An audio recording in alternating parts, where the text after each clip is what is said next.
बचाओ, भाजपा भगाओ, भाजपा भगाओ, भाजपा भगाओ, भाजपा भगाओ। इस सभा में उपस्थित आदरणीय राहुल गांधी जी, मल्लिकार्जुन खड़गे जी, शरद पवार साहब जी, उद्धव ठाकरे साहब जी, प्रियंका गांधी जी, फारूक अब्दुल्ला जी, माननीय अंबेडकर साहब जी, महागठबंधन के इंडिया अलायंस के सभी नेतागण, सभी कार्यकर्तागण, सभी पदाधिकारीगण, मुंबई और महाराष्ट्र से आए हुए सभी हमारे बुजुर्ग अभिभावकों का पैर छू करके प्रणाम करते हैं। माताएं बहनों को नमस्कार करते हैं और अपने नौजवान युवा साथियों को यहीं से गले लगा करके का काम करते हैं। देखिए, आज मुंबई में अंतिम दिन भारत जोड़ो यात्रा का रहा है और सबसे पहले हम राहुल गांधी जी को दिल से धन्यवाद देते हैं कि पूरे देश में इन्होंने यात्रा किया, चाहे कश्मीर से कन्याकुमारी हो या पश्चिमी राज्यों से लेकर के हमारे नॉर्थ ईस्ट स्टेट से लेकर के हर जगह राहुल जी ने यात्रा की है और एक पैगाम, एक संदेश देने का काम किया है, जो कि आज के दौर में बहुत ही जरूरी है, प्रासंगिक है।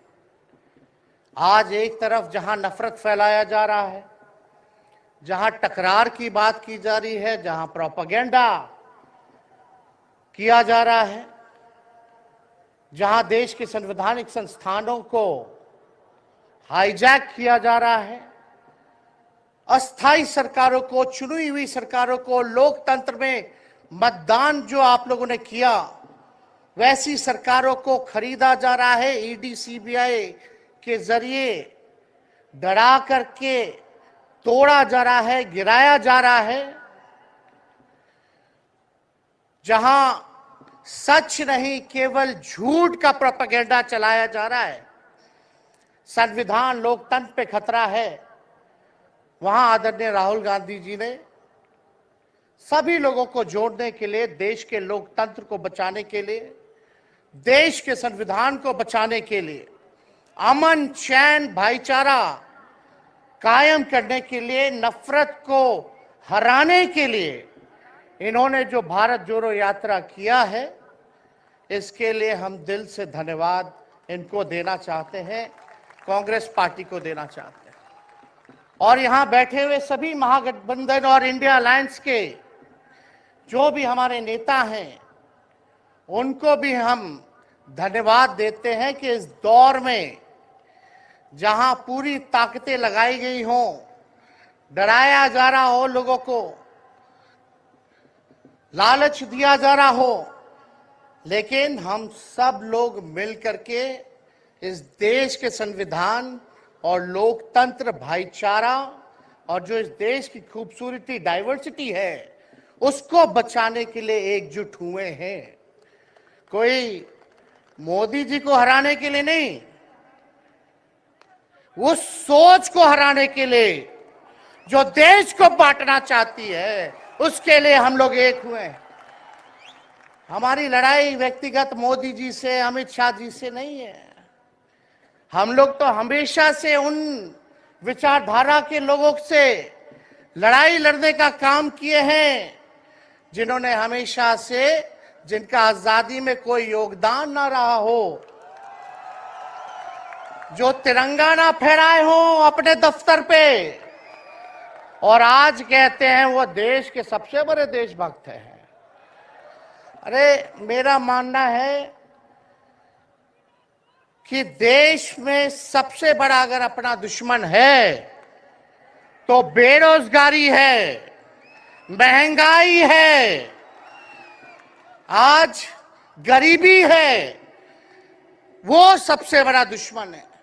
आज मुद्दे की बात नहीं होती। मोदी जी समुद्र के अंदर चले जाएंगे, कारपेट बिछा करके बैठ जाएंगे, उसकी चर्चा होती है। लेकिन किसान भाइयों का आय दुगुना का वादा किया था। जब हम लोग सवाल पूछते हैं, राहुल जी सवाल पूछते हैं, क्या हुआ 2 करोड़ रोजगार का, क्या हुआ 15-15 लाख का, तब ये गोदी मीडिया और भाजपा के कुछ लोग एनर्जी ड्रिंक पी करके हम लोगों को गाली देने का काम करते हैं। और पटना की जो रैली हुई, 10 लाख से भी ज्यादा लोग आए पटना में, जन विश्वास रैली हम लोगों ने किया। और आज का जो जन सैलाब देकर के फिर से मीडिया के लोग और भाजपा के लोग एनर्जी ड्रिंक पीना पड़ेगा। अरे डरने वाले लोग नहीं है यहां, हम लोग लड़ने वाले हैं। अपने लिए नहीं, आपके लिए लड़ने आए हैं, आपकी लड़ाई लड़नी है। इसलिए हम ये पैगाम लेकर के आए हैं लालू जी का। डॉक्टर के सलाह पे ज्यादा घूमने से मना किया गया है, लेकिन लालू जी अभी भी तैयार हैं मोदी जी का दवाई करने के लिए। उनको कितना भी सताया जाए, डराया जाए, उनका बाल पक गया इनसे लड़ते लड़ते, लेकिन वो डरे नहीं, झुके नहीं। आज महाराष्ट्र में, खास तौर पे बंबई में राहुल जी ने निमंत्रण दिया और हम लोग यहाँ आए हैं। और यहाँ बिहार के लोग भी काफी बड़ी तादाद में बसते हैं। हम रउआ लोग इनके भी कहते नहीं, बच के रहिए भाजपा के लोग से। इन लोग गोबर को भी हलवा दे करके परोस देता है, इतना झूठ बोलते हैं। हम तो पहले भी कई बार कहे, मोदी जी प्रधानमंत्री है ठीक है, लेकिन साथ ही साथ वो झूठ बोलने के फैक्ट्री भी है। मोदी जी झूठ बोलने के मैन्युफैक्चरर भी है, होलसेलर भी है और डिस्ट्रीब्यूटर भी है। ये उनका काम है। हम लोग सच्चे लोग हैं और सच्चे लोगों को कितना भी डराओगे, डरते नहीं, सांच को आंच क्या। इसलिए हम लोग लड़ेंगे। इनके गीदड़ भपकी से हम लोग डरने वाले हैं। आप बताओ, आप लोग डरोगे? लड़ाई लड़ोगे कि नहीं लड़ोगे? साथ दीजिएगा ना सबका। हम तो कहना चाहते, राहुल गांधी जी जो यात्रा किए, ये हो सकता है पहला चरण हो, लेकिन यात्रा तो हमेशा हम लोगों को करना पड़ेगा। चाहे सत्ता में आए या ना आए, हमको जनता के बीच उनके सुख का दुख दर्द का भागीदार बनना पड़ेगा। हमेशा जनता के बीच रहना होगा, क्योंकि इन लोगों ने इतना नफरत फैलाया, इतना नफरत फैलाया है, आपस में इतना भेदभाव करा दिया है कि आज सोचना पड़ेगा कि इस भेदभाव और नफरत को मिटाने में कितने साल लगेंगे। इसके लिए हमको हमेशा सब लोगों के बीच, जनता के बीच रहना होगा। और जो प्यार का, और जो आप कहते हैं जो दुकान खोला है, मोहब्बत की दुकान, इसको बंद मत कीजिएगा कभी।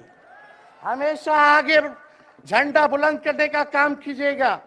आज यहाँ शरद पवार जी भी हैं, उद्धव जी भी हैं। आपको पता है ऑपरेशन लोटस हो रहा था, यहाँ विधायकों को खरीदा जा रहा था, डराया जा रहा था। या एक बात बता देते हैं, आज महाराष्ट्र सरकार में जितने लोग बैठे हैं, कोई लीडर नहीं है, सब डीलर है। शरद जी के नाम पे, एनसीपी के नाम पे वोट लेंगे, भाजपा से डीलिंग कर लेंगे। राहुल गांधी जी के नाम पे वोट लेंगे, भाजपा से डीलिंग कर लेंगे। शिवसेना उद्धव जी के नाम पे वोट लेंगे, भाजपा से डीलिंग कर लेंगे। ये लोग केवल डीलिंग करते हैं, इसलिए वहां कोई भी लीडर नहीं, सब डीलर बैठा हुआ है। और जो डरे डरे लोग गए, अच्छा हुआ चले गए, उससे कोई फर्क पड़ने वाला नहीं है। हमको कितना भी मिटाने का कोशिश करोगे, फिर से हम कारवा बनाने का हौसला रखते हैं। इसलिए हम सब लोग यही आए क्योंकि जनता, आप सब लोग हमारे मालिक हैं और आप लोगों का आशीर्वाद मिलता रहना चाहिए। अरे महाराष्ट्र में तो कम से कम विधायकों को ले गए, बिहार में तो हमारे चाचा को ही हाईजैक कर लिया। बड़ा सुनते हैं मोदी जी, बार बार कहते हैं कि मोदी जी की गारंटी जो है सबसे मजबूत वाली गारंटी है। हम मोदी जी को चैलेंज करते रहे, मोदी जी सबसे पहले बाद में जो गारंटी देना, लेकिन अगर मेरा चाचा का गारंटी देकर दिखा दो पहले कि वो फिर से पलटेंगे कि नहीं पलटेंगे। तो हम लोग चलो बिहार में चाचा जी गए तो गए, हमारी शुभकामनाएं, बड़े हैं, अभिभावक हैं, लेकिन वहां जो आवाम का ताकत मिल रहा है, राहुल जी आए थे, सब लोग आए थे, जो प्यार मिल रहा है वो हम इतना आप लोगों को कह सकते हैं कि बिहार में भाजपा जो भी सोचती हो, सर्वे वाले कुछ भी दिखाते हो, गोदी मीडिया के लोग, लेकिन बिहार में इस बार चौंकाने वाला रिजल्ट हम ला करके देने का काम करेंगे और आप लोगों को भी कहेंगे कि एकजुट हो जाइए, एकजुट होकर के लड़ाई लड़िए। ये मोदी जी क्या बोलते हैं, 2 करोड़, हम मोदी जी को चैलेंज करके बोलते हैं 17 महीने केवल डिप्टी सीएम हम बिहार के रहे, 5 लाख लोगों को सरकारी नौकरी दिया। मोदी जी अपने 10 साल में भी 5 लाख क्या कितना नौकरी दिए ये बता नहीं सकते। चैलेंज देते हैं कितना सरकारी नौकरी दिया। सबसे ज्यादा बहाली रेलवे का आता था, सब चीज प्राइवेटाइज कर दिया गया, खत्म कर दिया गया। आर्मी में आता था, उसको जो है क्या किया आप सब लोग जानते हैं, कॉन्ट्रैक्ट पे सारा चीज कर दिया गया है। तो इसलिए आप सब लोगों का प्यार मिलता रहे, ज्यादा समय हम नहीं लेंगे। सभी गणमान्य व्यक्तियों को, हमारे अभिभावक नेताओं को आप लोगों को संदेश देना है, वो अपनी बात को आप लोगों के समक्ष रखेंगे। लेकिन आप सब लोग एक नारा लगाइएगा, हम बोलेंगे भाजपा भगाओ, आप सब बोलना देश बचाओ, भाजपा भगाओ, भाजपा भगाओ। बहुत बहुत धन्यवाद। जय हिंद, जय महाराष्ट्र।